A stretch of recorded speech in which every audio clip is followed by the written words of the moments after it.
Good morning friends. आज है 16 नवंबर और 16 नवंबर से जितने भी इंपॉर्टेंट करंट अफेयर होंगे वो सारे कुछ हम यहाँ डिस्कस करेंगे। तो चलिए शुरू करते हैं। और साथ ही आप इस वीडियो का पीडीएफ भी डाउनलोड कर पाएंगे जिसका लिंक मैंने डिस्क्रिप्शन बॉक्स में दे दिया है। तो चलिए शुरू करते हैं। और हमारा आज का पहला करंट अफेयर है, हाल ही में विश्व निमोनिया दिवस किस तिथि को मनाया गया?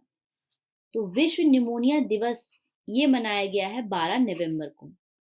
12 नवंबर को निमोनिया बीमारी से निपटने के लिए जागरूकता फैलाने और लोगों को शिक्षित करने के लिए विश्व निमोनिया दिवस मनाया जाता है। तो सही आंसर इसका 12 नवंबर। अब नवंबर के अब तक के इंपॉर्टेंट डेज को रिवाइज कर लेते हैं। मेरे साथ आप भी बोलिएगा तो आपको ये चीजें याद हो जाएंगी। 1 नवंबर को मनाया गया है विश्व शाकाहार दिवस और मध्य प्रदेश, छत्तीसगढ़, हरियाणा, कर्नाटक और केरल का स्थापना दिवस।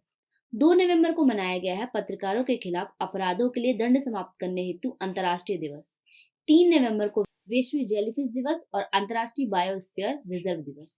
5 नवंबर को मनाया गया है विश्व सुनामी जागरूकता दिवस। 10 नवंबर को शांति और विकास के लिए विश्व विज्ञान दिवस और 11 नवंबर को मनाया गया है राष्ट्रीय शिक्षा दिवस। तो ये थे नवंबर के अब तक के इंपॉर्टेंट डेज।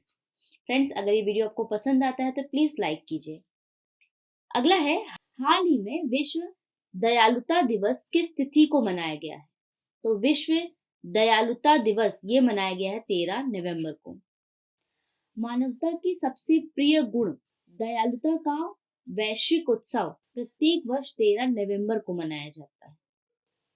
अगला है, केंद्र सरकार ने किफायती गेहूं के आटे के लिए किस प्रकार की पहल की शुरुआत की है?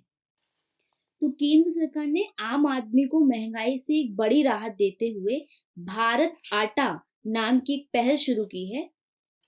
केंद्र सरकार ने भारत आटा ब्रांड नाम से देश भर में 27.5 रुपए प्रति किलो की दर से गेहूं के आटे की औपचारिक बिक्री शुरू की है। तो सही आंसर इसका भारत आटा। अगला है, समान नागरिक संहिता यूसीसी अपनाने वाला भारत का पहला राज्य कौन सा है? तो समान नागरिक संहिता जिसे यूसीसी यूनिफॉर्म सिविल कोड कहा जाता है, ये अपनाने वाला भारत का पहला राज्य है उत्तराखंड।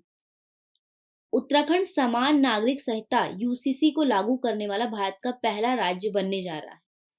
यूसीसी लागू होने से नागरिकों को कानूनी एकरूपता और लैंगिक समानता जैसे महत्वपूर्ण अधिकार प्राप्त होंगे। तो सही आंसर इसका उत्तराखंड।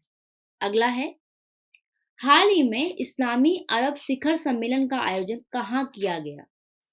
तो इस्लामी अरब शिखर सम्मेलन इसका आयोजन किया गया है सऊदी अरब में।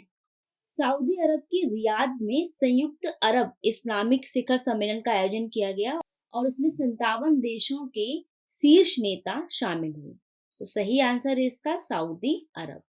अगला है, हाल ही में किसे 19वें कलाकार पुरस्कार से सम्मानित किया गया?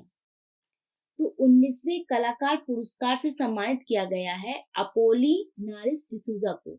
अपोलिनारिस डिसूजा कोंकणी गायक, गीतकार और संगीतकार हैं और उन्हें कोंकणी संगीत के प्रति उनके जुनून और उनके समर्पण के लिए उन्हें यह 19वां कलाकार पुरस्कार से सम्मानित किया गया है।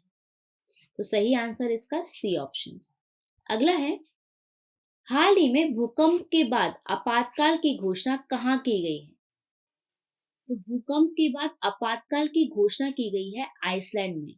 आइसलैंड ने देश के दक्षिण पश्चिम प्रायद्वीप में भूकंप के कई झटकों के बाद आपातकाल की घोषणा कर दी है। तो सही आंसर है इसका आइसलैंड। अगला है, हाल ही में किस पूर्व क्रिकेटर की बायोपिक 800 रिलीज हुई? तो बायोपिक 800 ये रिलीज हुई है श्रीलंका के पूर्व क्रिकेटर मुथैया मुरलीधरन की।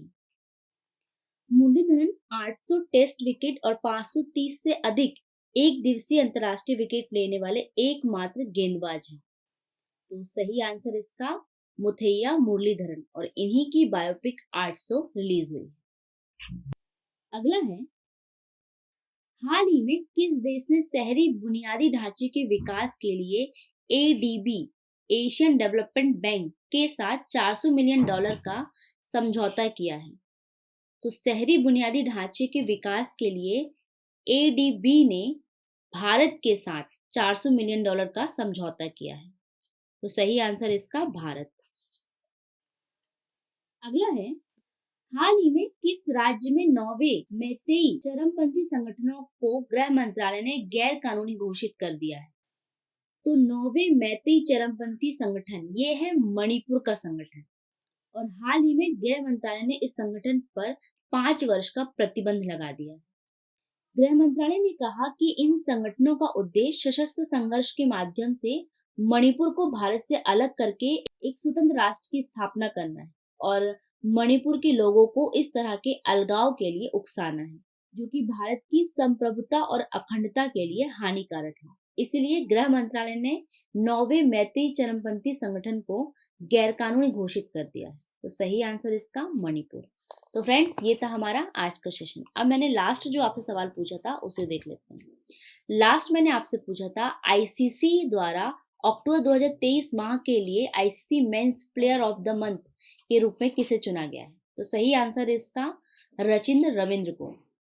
न्यूजीलैंड की क्रिकेटर रचिंद्र रविंद्र को अक्टूबर माह 2023 के लिए ICC men's player of the month के रूप में चुना गया है।